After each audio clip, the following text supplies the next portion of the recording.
Hello dear viewers, greetings from professor Robin Dawood advocate. आज मैं आपके सामने VN insight with Robin Dawood के एक नए एपिसोड के साथ हाजिर खिदमत हूँ।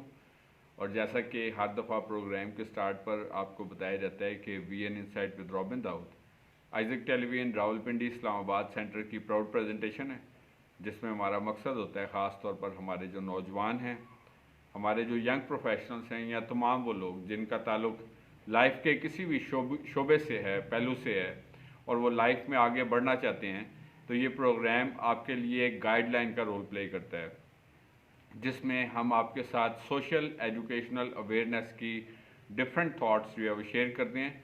और इस प्रोग्राम के ज़रिए से खुदा का शुक्र करते हैं कि हमारे जो व्यूअर्स हैं ये उनके लिए source of inspiration, source of motivation, source of guideline जो है वो बन रहा है, और बहुत सारी लाइफ के लिए लाइफ में ग्रोथ और अपॉर्चुनिटीज़ का ज़रिया बन रहा है। सो मेरा दिल being the host of this programme खुदा की शुक्रगुजारी से भरपूर है, जब खुदा में ऐसे मौके फराहम करता है कि हम अपनी सलाहियत के ज़रिए से, अपने नॉलेज के ज़रिए से, अपनी एबिलिटीज़ के ज़रिए से, काबिलियत के ज़रिए खुदा के नाम को इज़्ज़त और जलाल देते हैं। और इसके साथ साथ ये कि ज़िंदगियों के लिए मतलब अपना जो खुदा ने आपको फल दिया होता है, जो आपको गिफ्ट दिया होता है, उसको आप शेयर करते हैं, डिस्ट्रीब्यूट करते हैं। सो जैसा कि जो हमारे व्यूअर्स हैं, जो रेगुलरिटी से हमारे इस प्रोग्राम को देखते हैं, पसंद करते हैं, वो ये बात जानते हैं कि हम समटाइम्स आपके साथ जो है वो जर्नल थाट्स शेयर करते हैं, सोशल इश्यूज डिस्कस करते हैं, इसके साथ साथ जो एजुकेशनल अवेयरनेस, करियर्स, और इसके साथ साथ इंटेलेक्चुअल और फिलोसफिकल थाट्स और लाइफ थाट्स और पर्सनैलिटी ग्रूमिंग, और इसके साथ साथ डिफरेंट जो रिनाउंड राइटर्स होते हैं, समटाइम्स हम उनकी जो बुक्स हैं उनका इंट्रोडक्शन भी आपके साथ शेयर करते हैं, ताकि हम डिफरेंट जो मतलब लाइफ मतलब कोच हैं उनके मतलब जो थॉट्स हैं उनको भी आप तक जो है वो शेयर कर सकें, डिलीवर कर सकें। सो आज जो जिस बुक को हम आज हमारा जो टॉपिक है वो भी एक बुक का इंट्रोडक्शन है, और ये एक रिनाउंड लाइफ कोच और मोटिवेशनल स्पीकर हैं बेसिकली तौर पर। जिम रॉन इनका नाम है, और इनकी कुछ बुक्स जो है मैं अपने प्रीवियस जो एपिसोड्स हैं वीएन इनसाइट के, उसमें भी आपके साथ जो है वो शेयर कर चुका हूँ। सो आज मैं उनकी जिस किताब को आप इंटरनेट पे भी सर्च कर सकते हैं, बड़ा अच्छा है कि आजकल हमारे पास इंटरनेट इंफॉर्मेशन का जो है बड़ा अच्छा ज़रिया है, और इसके जिसने हमें दुनिया के साथ जो है वो कनेक्ट कर दिया है। इस वजह से कहा जाता है कि दुनिया जो है वो ग्लोबल विलेज भी है। सो आज हम जिम रॉन की जिस किताब को आपके साथ शेयर करेंगे, और जिसका इंट्रोडक्शन आज हम देखेंगे, that is 5 major pieces to the life puzzle. 5 major pieces to the life puzzle मतलब जो राइटर है उसने इस किताब में लाइफ को एक पज़ल के साथ सिंबलाइज की है, बिकॉज कि लाइफ एक ऐसा पज़ल है, पज़ल गेम है। मिसाल के तौर पर आप में से जिन लोगों ने पज़ल गेम खेल रखी है, जिस तरह हम आम लाइफ में भी कहते हैं कि यार आप हमें पज़ल कर रहे हैं, यानी कि कंफ्यूज कर रहे हैं, और इसी तरह पज़ल जो है वो एक गेम भी है। पज़ल गेम्स होती है, बच्चों को अक्सर दी जाती है ताकि उनका माइंड जो है वो शार्प हो सके, मतलब माइंड शार्पनिंग एक्टिविटी के लिए उनको पज़ल गेम्स जो है वो दी जाती हैं। तो इसी तौर पर जो जिम रॉन ने अपनी इस किताब में जो इंट्रोड्यूस करवाया है topic, that is 5 major pieces to life puzzle, उसने कहा कि लाइफ जो है वो एक पज़ल की मानद है, और उसके 5 अहम तरीन जो पीसेस हैं वो क्या है बेसिकली तौर पर, उसके ऊपर उसने ब्रीफ डिस्क्रिप्शन जो है वो अपने रीडर्स के लिए जो है वो शेयर किया। और आज मैं आपके साथ जिम रॉन के उन 5 पॉइंट्स के बारे में, जिनको वो लाइफ पजल्स भी कहता है बेसिकली तौर पर, वो आपके साथ शेयर करूँगा, और इसका हमारी लाइफ्स में क्या असरात होते हैं, क्या इम्पैक्ट होता है, इसके बारे में भी आज हम सीखेंगे। सबसे पहला जो puzzle of life according to Jim Rohn's book 5 major pieces to life puzzle is that is philosophy. हमारी ज़िंदगी के 5 जो मतलब होते हैं ना पज़ल्स में से एक पज़ल जो है वो फ़िलॉसफ़ी है। फ़िलॉसफ़ी क्या है? मसलन हमारी ज़िंदगी के गुजारने का फ़लसफ़ा क्या है? हर शख्स का ज़िंदगी के बारे में फ़िलॉसफ़ी जो होती है वो डिफरेंट होती है। किसी का ज़िंदगी गुजारने का अंदाज़ डिफरेंट है, किसी का ज़िंदगी गुजारने का अंदाज़ जो है वो डिफरेंट है, किसी का सोचने का अंदाज़ फ़र्क है, किसी का लोगों के बारे में फ़र्क ओपिनियन होते हैं, किसी का मसलन मज़ाहिब के बारे में डिफरेंट ओपिनियंस होते हैं। और इसी तरह हम देखते हैं कि हर शख्स जो है वो ज़िंदगी में जो फ़लसफ़ा उसको समझ आता है उसके मुताबिक वो ज़िंदगी गुजारता है। मसलन अगर आप अक्सर देखते हैं कि आपको इबादत गांव में सिर्फ ख़ास मौक़ों पर ही ज़्यादा लोग नज़र आते हैं, या वो कभी कभार आपको इबादत गांव में आते हुए नज़र आते हैं। वो समझते हैं, मसलन अब कई लोग कहते हैं कि आपने इबादत ही करनी है तो कोई बात नहीं है, खुदा तो हर जगह पे मौजूद होता है, हम उधर भी कर सकते हैं। मसलन ये एक फ़लसफ़ा है, मैं वैसे ही जस्ट जनरली शेयर कर रहा हूँ। हालांकि ज़ाहिर है कि there is no substitute of the worship place, किस पर्पज़ के लिए बनाएं। इस तरह तो अगर आपने तालीम हासिल करनी है तो वो घर पे भी कर सकते हैं, तो स्कूल जाने की क्या ज़रूरत है। तो मतलब इस पॉइंट ऑफ व्यू से चूँकि फ़लसफ़ा है तो आपकी फ़िलॉसफ़ी क्या है बेसिकली तौर पर, इसके ऊपर हमारी ज़िंदगी का बेहद इन्हिसार होता है।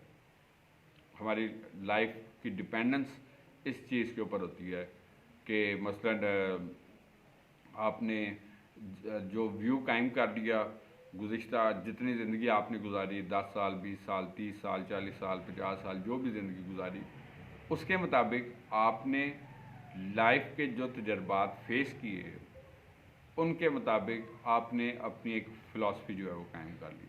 अब डिफरेंस क्या होता है? डिफरेंस ये है कि आपका मतलब उठना बैठना किन लोगों के साथ रहा, आपकी जो फैमिली वैल्यूज़ हैं उनका आपकी ज़िंदगियों पे क्या किरदार रहा, आपकी लाइफ के आइडियल्स कौन हैं, तो उसके मुताबिक इंसान ने अपना एक फ़लसफ़ा कायम कर लिया। तो ये फ़लसफ़ा एक पज़ल है। मसलन कई लोगों के बारे में हम लोग ये कहते हुए आर भी महसूस नहीं करते कि यार फ़लाना शख्स जो है वो एक अजीब आदमी है। हालांकि और अक्सर आप देखते हैं मिसाल के तौर पर मसलन दो लोगों की आपस में अंडरस्टैंडिंग नहीं डेवलप हो पाती। ये नहीं कि वो लोग बुरे होते हैं। मसलन अगर दो फ्रेंड्स हैं तो अगर बिकॉज कि उनका लाइफ की फ़िलासफ़ी डिफरेंट है, इस बात को हमें समझने की ज़रूरत है। इसी तरह मियाँ बीवी हैं, वालदैन और बच्चे हैं, बहन भाई हैं, या मतलब आप तो हर शख्स जो है इस चीज़ को अंडरस्टैंड करना है कि उसका मतलब एक बैकग्राउंड है, उसका एक पर्सपेक्टिव होता है, उसका उसकी ज़िंदगियों पर असर है। मसलन वो लोग जो मतलब रूहानियत में मिसाल के तौर पर ज़्यादा क्लोज़ होंगे तो आपको उनके अंदर ज़्यादा हम्बलनेस नज़र आती है, बिकॉज के वो समझते हैं डेप्थ को कि गहराई क्या है बेसिकली तौर पर। इसी तरह वो लोग जिन्होंने ज़िंदगी का ये फ़लसफ़ा जाना कि माल दौलत ही सब कुछ है, तो वो फिर इसी के फॉलोअर बन जाते हैं और वो समझते हैं कि बस सब कुछ यही कुछ है, बाकी जो कुछ भी है ये सब ऐसे ही है, मतलब ना, तो मतलब दैट इज़ वाई उनकी फ़िलासफ़ी जो है वो इस चीज़ के ऊपर कायम होती है। तो first important point is philosophy of life, जो पज़ल्स ऑफ लाइफ हैं जिम रॉन की। आज हम जिस किताब के बारे में स्टडी कर रहे हैं, 5 मेजर पीसेस ऑफ लाइफ, तो फर्स्ट जो puzzle according to Jim Rohn is that is philosophy of life की। इंसान के जो फ़लसफ़ा जो उसने कायम किया, इस वजह से आप अपने लाइफ में अगर एक कंस्ट्रक्टिव ट्रांसफॉर्मेशन चाहते हैं, तामीरी तब्दीली, बेहतरी चाहते हैं, तो आप अपने जो आइडियल्स हैं, मसलन आप जो है ज़्यादा से ज़्यादा मतलब मैं आपको ये चीज़ बताना चाहता हूँ कि मतलब ख़ास तौर पर जिस माशरे में हम रहते हैं, तो उस माशरे के अंदर रहते हुए भी मतलब जहाँ पर तशद्दुद का रुझान है, जहाँ पर मादियत पसंदी आपको नज़र आती है, जहाँ पर मनफियत है और बाकी सारी चीज़ें नज़र आती हैं, तो इसमें इस्तिकामत के साथ अपने मुस्बत फ़लसफ़े के ऊपर कायम रहना जो होता है वो एक बड़ा चैलेंज होता है। जब बहुत सारी ऐसी हवाएं होती हैं जो हमें अक्सर जो है वो उड़ा कर ले जाती हैं। मिसाल के तौर पर अगर आप अपनी रिलीजियस टीचिंग्स में स्ट्रॉन्ग नहीं हैं तो क्या होता है कि आपको किसी सिम से कोई तेज़ हवा जब आएगी तो फिर क्या होगी, आप उसको बेयर आप नहीं कर सकते। इस वजह से हमें मतलब अपना जो लाइफ के मतलब जो डिसीजंस हैं उनको बड़ा सोच के करने की ज़रूरत होती है। मैं समझता हूँ कि फ़िलासफ़ी का बड़ा इन्हिसार होता है, बिकॉज कि जब आप एक फ्रेम ऑफ माइंड बना लेते हैं तो उस फ्रेम ऑफ माइंड को चेंज करना जो होता है वो बहुत मुश्किल काम होता है। So that's why this was the first puzzle of life which we learn from Jim Rohn's book. Second जो पजल है आज हम सीख रहे हैं 5 major pieces of life puzzle, कि लाइफ एक पजल है और उसके 5 अहम तरीन पीस कौन से हैं। फर्स्ट हमने देखा philosophy, second is attitude. Attitude यानी कि हम कैसा महसूस करते हैं। एटीट्यूड का एक बड़ा इन्हिसार होता है हमारी ज़िंदगियों पर। अक्सर लोग आपको अपनी सराउंडिंग्स में भी ऐसे नज़र आते हैं जिनके बारे में कहते हैं कि यार वैसे बंदा बड़ा अच्छा है लेकिन ज़ुबान से मार खा जाता है। मतलब उनकी ज़ुबान उनको किसी तरफ का नहीं छोड़ती। मसलन जो कुछ भी तो इस वजह से मिसबिहेविंग पीपल होते हैं मिसाल के तौर। इसके एवज आपको दूसरी तरफ ऐसे मतलब स्वीटर पीपल नज़र आते हैं जो मतलब डाउन टू अर्थ हम्बल लोग होते हैं। मसलन अभी मैं थोड़ी देर पहले आपसे जो अपना फर्स्ट पॉइंट शेयर कर रहा था कि फ़िलासफ़ी के ऊपर इन्हिसार होता है, तो कई लोग मतलब इसी चीज़ जानते हैं कि मतलब ये सब जो लाइफ है ये एक टेम्प्रेरी वर्ल्ड है, तो इसमें हम कितना कुछ भी गेन करते तो ये सब कुछ हमने एक दिन छोड़ना है, जाना है, तो इस वजह से हमें डाउन टू अर्थ हम्बल होने की ज़रूरत होती है। तो मतलब दूसरी तरफ हमें ऐसे लोग भी नज़र आते हैं जो हम्बलनेस के साथ और खुदा के नज़दीक भी वो पसंदीदा लोग होते हैं जो हम्बल हैं, जो आजिज़ और इंकिसारी रखते हैं अपनी ज़िंदगियों में। सो ये एक और पजल है। तो एटीट्यूड का ताल्लुक सिर्फ हमारे ज़ुबानी रवैये के साथ नहीं है, बल्कि हम लोग जो हमारा काम करने का अंदाज़ है ये भी एक एटीट्यूड ऑफ लाइफ है। मसलन हम अपने ज़िंदगी के जो काम है उसको किस मैकेनिज़्म से कर रहे हैं, कितने इंटरेस्ट के साथ कर रहे हैं, ये भी हमारा एक एटीट्यूड ऑफ लाइफ है। हम कितनी सीरियसनेस के साथ करते हैं, ये भी हमारा एटीट्यूड ऑफ लाइफ है। हम कितने लाइक फोकस्ड हैं और कितनी मतलब इफेक्टिवनेस के साथ काम करने पे यकीन रखते हैं, ये भी एक एटीट्यूड ऑफ लाइफ है।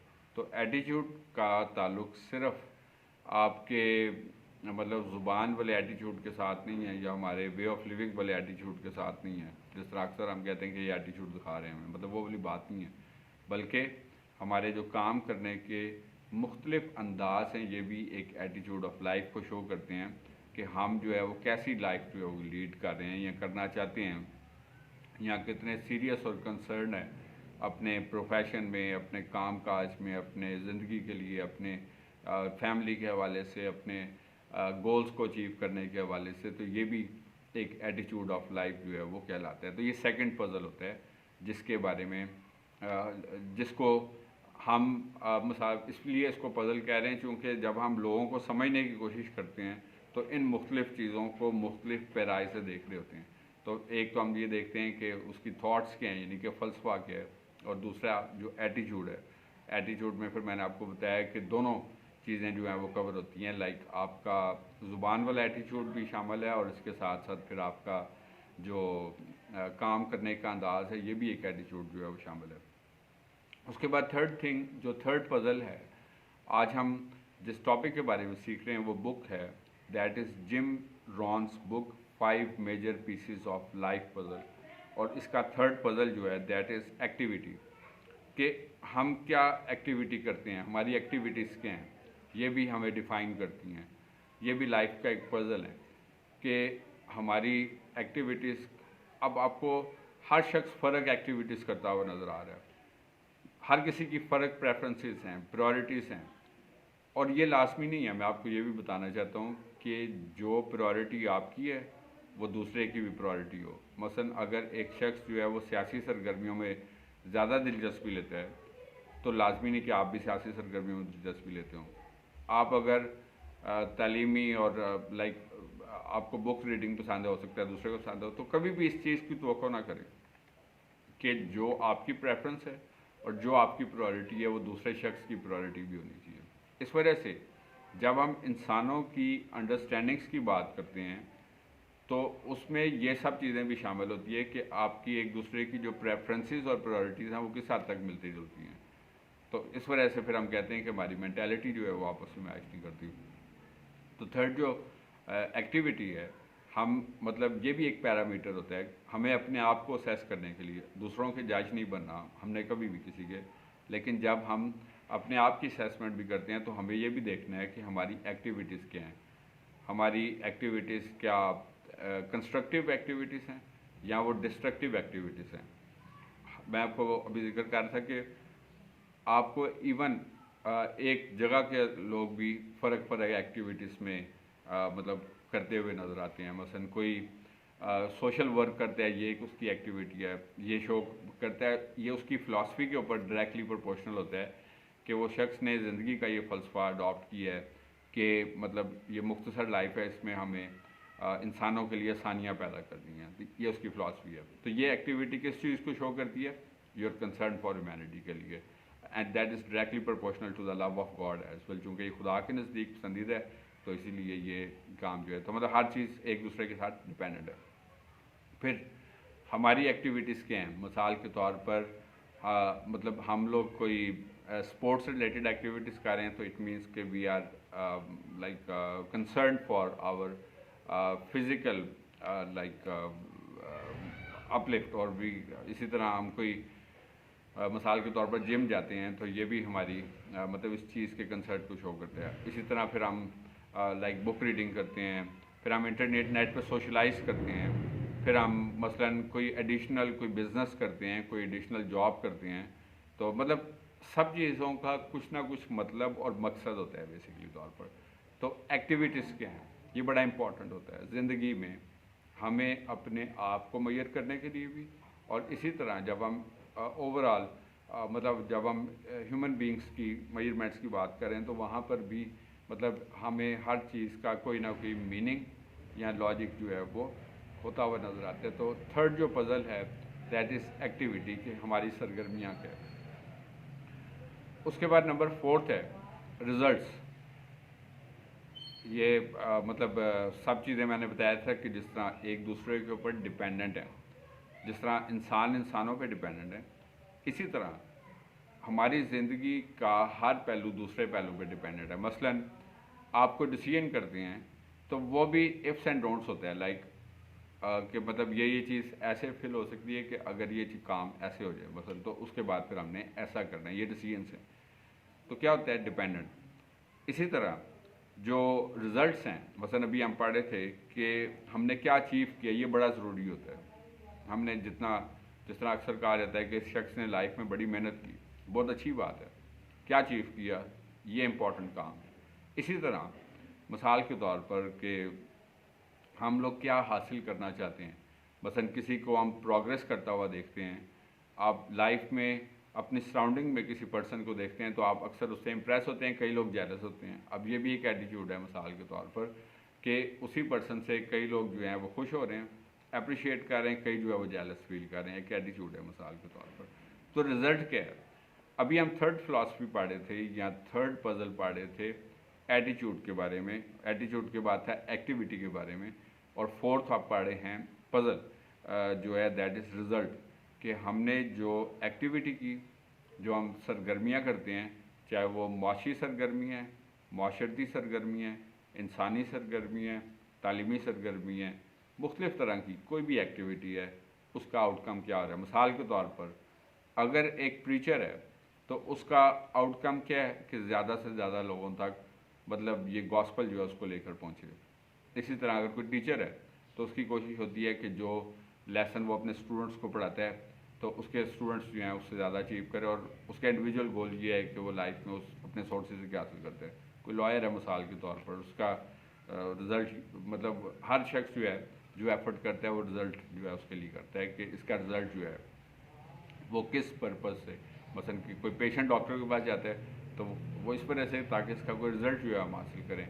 किस सूरत में कि कोई जो मतलब उसकी डिज़ीज़ है, उसकी बीमारी है, उससे वो कैसे छुटकारा और खलासी जो है वो हासिल कर सकते हैं। तो रिज़ल्ट जो है हमारी लाइफ की जितनी एफ़र्ट होती हैं वो उसमें इम्पॉर्टेंटली काउंट करते हैं। और अगेन ये मतलब फ़िलासफ़ी के ऊपर डिपेंड करता है कि आपने अपनी ज़िंदगी का क्या फ़लसफ़ा जो है उसको अडॉप्ट कर रखा है। मतलब अगर आपने कोई मटेरियलिस्टिक फ़िलासफ़ी है तो फिर तो हम हर चीज़ को रुपये पैसे के तराजू से ही तोलेंगे कि जी कितना माल बनाया है, कितनी दौलत, कितना बैंक बैलेंस, कितनी गाड़ी, कितने, और ये सब कुछ जो है। तो अगर सपोज़ हम लोग मतलब इसको स्पिरिचुअल कॉन्टेक्स्ट से देखें तो मतलब उसको उसका एक फ़र्क सिनेरियो होता है। तो मतलब इस वजह से रिजल्ट्स जो हैं that does make the difference in our life जी। और आखिरी पॉइंट है, आज हमारा टॉपिक है 5 major pieces to the life puzzle. और इसमें से आज हमने 4 जो अभी तक पजल पढ़ चुके हैं। That is first was philosophy, second is attitude, third is activity, fourth was result, और पांचवा जो लाइफ पजल है that is life style. Life style से भी हम मैयत करते हैं कि किसी शख्स की का ज़िंदगी गुजारने का लाइफ स्टाइल कैसा है, और उसे भी हम अपने आप को भी असेसमेंट करते हैं, मेजरमेंट करते हैं। और फिर कभी कभार हम इंसानों के साथ कंपेयर करते हैं कि यार फलाना जो है उसके पास इस तरह है, हमारे पास इस तरह है, या हम उससे इस तरह बेहतर हैं, इस तरह बेहतर है। तो कंपेयर ना करें, अपने आप को अपने आप के साथ कंपेयर करें। मसलन आप प्रीवियस ईयर्स में आपने किस जगह पर खड़े थे, आज किस जगह पर खड़े हैं। तो इस वजह से हम अपने आप को इंसानों के साथ कंपेयर करना शुरू कर देंगे तो फिर नेचुरल सी बात है कि बहुत सारी जगहों पर शायद हो सकता है कि हमें डिसअपॉइंटमेंट्स हों, किसी जगह पर इंसान होते हुए शायद जेलस हो जाएं, ठीक है, किसी जगह पर हम मसलन हो सकता है कि, तो अपनी एक सेल्फ रिकग्निशन डेवलप करें। आप खुदा की बादशाहत में उतने ही इम्पॉर्टेंट है जितना कोई भी दूसरा शख्स है। कभी भी अपने आप को किसी भी दूसरे शख्स से कम ना समझें। ये चीज़ आपके अंदर इन्फीरियरिटी कम्प्लेक्स जो है उसको डेवलप कर देगी, ठीक है जी। ये नहीं कि एहसास कमतरी जो है उसका शिकार हो जाते हैं। तो इस वजह से खुदा ने मतलब इंसानों को तख्लीक की है, तो आप खुदा के लिए उतने इम्पॉर्टेंट हैं जितना कि कोई मतलब कोई पार्लियामेंटेरियन है, जितना कोई सीएसपी अफसर है, जितना कोई आर्मी अफसर है, जितना कोई जो है वो किसी बड़े ओहदे का शख्स है, कोई बड़ा मतलब कोई बिजनेसमैन है या कोई भी है। तो आप जो है यू आर इक्वली इम्पॉर्टेंट। लेकिन हमें अपने आप को बीइंग ह्यूमन जो है वो यूटिलाइज़ करना है कि हम कैसे अपनी जो अपना ज़िंदगी का वक्त है इसको कैसे एक बेहतर तरीके से यूटिलाइज़ कर सकते हैं, और इस यूटिलाइजेशन को अपनी इंडिविजुअल और कलेक्टिव अपलिफ्ट के लिए जो है वो मतलब उसका ज़रिया बन सकते हैं। So that totally depends upon our thoughts. लेकिन अगर हमने लाइफ के लिए कभी कुछ सोचते नहीं, बात दूसरों को देख के यहाँ तो खुश होते हैं या जेलस होते हैं, दो ही काम होते हैं ना, कि यहाँ खुश होते हैं ज़रा प्लान, या फिर वो जेलस होते हैं। तो ख़ुद क्यों नहीं कुछ कर सकते। लाइफ सबको इक्वल अपॉर्चुनिटीज़ दे रही है। ये आप इंटरनेट, इसी इंटरनेट को लोग जो हैं, ये ग्लोबल वर्ल्ड बन चुकी है, दुनिया की हर चीज़ को आप एक्सप्लोर कर सकते हैं इसके ऊपर। सिर्फ ज़रूरत ये होती है कि हमें अपनी जो डायरेक्शन है उसको राइट साइड पर लेके जाने की ज़रूरत होती है, फोकस जो है उसको लेके आने की ज़रूरत होती है। अदरवाइज़ हम डिस्ट्रैक्ट रहते हैं, उम्र जो है वो गुजर जाती है, और उसके बाद फिर पछतावा आता है कि हम ये भी कर सकते थे और ऐसा भी कर सकते थे, लेकिन हम नहीं कर पाए बिकॉज कि हमने अपने आप को यूटिलाइज़ नहीं किया जब राइट टाइम था। तो कल का इंतज़ार ना करें कि कल कर लेंगे। अक्सर आप देखते हैं जिस तरह ये जनरल प्रॉब्लम आपको पूरी सोसाइटी में नज़र आता है। कोई स्टूडेंट है वो भी आखिरी मंथ का वेट करेगा, एग्ज़ाम कब शुरू हो रहे हैं वो पहले डेट शीट 2-3 महीने पहले चेक करते, चलो ये शुरू होने वाला है तो हम 1 महीना पहले जो है वो किताब 15-20 दिन पहले जो है वो तैयारी शुरू करें। या अगर कोई आपने बिल जमा कराना है तो सबसे पहली चीज़ क्या देखते हैं, लास्ट डेट क्या है, ताकि हम जो है वो लास्ट डेट पे बिल जमा कराएं। बिकॉज हालांकि हमें पता होता है मसलन कि किस डेट्स में बिल आते हैं और क्या कुछ है, सर हम क्या चेक करते हैं, अमाउंट क्या, और सब लास्ट डेट जो होती है उसका वेट करते हैं। तो दैट इज़ वाई कल का इंतज़ार ना करें, जो कुछ करना है उसको मतलब अपने आप को एक राइट डायरेक्शन में, अपने माइंड, लाइफ जो है वो माइंड गेम है। मैं अपनी हर एपिसोड में आपको इस बात के लिए इनकरेज करता हूँ कि आपका माइंड आपका एक बड़ा एसेट है। इसको आप जिस तरफ भी डाइवर्ट कर देंगे ये इस तरफ, जिस तरह गाड़ी है आप उसकी ड्राइविंग कर रहे हैं तो आप जिस तरफ भी मोड़ेंगे ये उस तरफ मुड़ेगी। मसलन अगर आप राइट साइड पे मुड़ेंगे स्टीयरिंग तो वो राइट साइड पे मुड़ेगी। ये माइंड सेम थिंग है। आप इसको अगर तामीरी चीज़ों के लिए इस्तेमाल करें, ग्रोथ के लिए इस्तेमाल करें, अपॉर्चुनिटीज़ को एक्सप्लोर करें, ये उस तरफ चलेगा। लेकिन अगर आप सारा दिन ये सोशल मीडिया और इंटरनेट और फेसबुक और इसको इस्तेमाल करते हुए अपना टाइम ज़ाया कर देंगे तो लाइफ का ये टाइम जो है वो बहुत तेज़ी से गुजर जाएगा और ये वापस नहीं आएगा। सालों साल गुजर जाते हैं, इधर से साल शुरू होता है और देखते देखते ही जो है हमारे हाथ से गुजर जाता है। और मैं हमेशा से कहता हूँ कि बिल्कुल मिसाल वैसी है जिस तरह रेत को अगर आप मुट्ठी में बंद करते हैं तो वो रेत आहिस्ता आहिस्ता करके जितनी मर्जी आप ज़ोर से मुट्ठी बंद करें, लेकिन वो कभी भी ऐसा नहीं है कि वो पकी पकी आपकी मुट्ठी में रहेगी। वो रेत निकलती जाती है, निकलती जाती है, जिस तरह की हमारी उम्र है, और एक वक्त आता है कि वो मुट्ठी खाली हो जाती है। तो सेम लाइक दैट कि तेज़ी से वो वक्त जो है वो हमारे हाथ से गुजर जाता है। तो be the one God has sent you for this. और मेरा कभी ईमान है कि खुदा ने किसी शख्स को भी, किसी चीज़ को भी दुनिया में बगैर मकसद के लिए नहीं भेजा। अपने पर्पस को एक्सप्लोर करें ताकि आप ज़िंदगी में मुस्बतपन के साथ और तामीरीपन के साथ ना सिर्फ अपने लिए बल्कि बहुत सारी जो ज़िंदगी हैं उनके लिए जो है वो बेहतरी का ज़रिया बन सकें। तो ये थे हमारे आज के थॉट्स। आई होप सो कि गुज़िश्ता एपिसोड्स की तरह आज का एपिसोड भी आपके लिए source of learning, source of inspiration और सोर्स ऑफ गाइडेंस जो है वो बना होगा। जिस तरह के सीखने का अमल जो है मैं हमेशा से कहता हूँ कि इंसान का जारी व सारी रहता है और इसी लर्निंग की बेस पे हम लाइफ में जो है वो ग्रोथ हासिल करते रहते हैं। सो जिस तरह के वर्ड ऑफ एडवाइस के तौर पर भी हमेशा आपको कहा जाता है, एडवाइस किया जाता है कि हम जहाँ कहीं पे भी मौजूद हैं, हम अपने फैमिलीज़ में, अपने नेबर्स में हैं, अपने वर्क प्लेस पे हैं, बिज़नेस प्लेस पे हैं, अपने जॉब प्लेस पे, यूनिवर्सिटी में, कॉलेज में, कहीं पे भी मौजूद हैं, हमारी ज़िंदगी से हमेशा खुदा के नाम को इज़्ज़त और जलाल मिलते रहना चाहिए। इसी तरीके से आगे बढ़ते जाएं, तरक्की करते जाएं। खुदावंद आपको और आपके ख़ानदानों को बड़ी बरकत दे। Thank you very much and God bless you from professor Robin Dawood, advocate, Isaac television.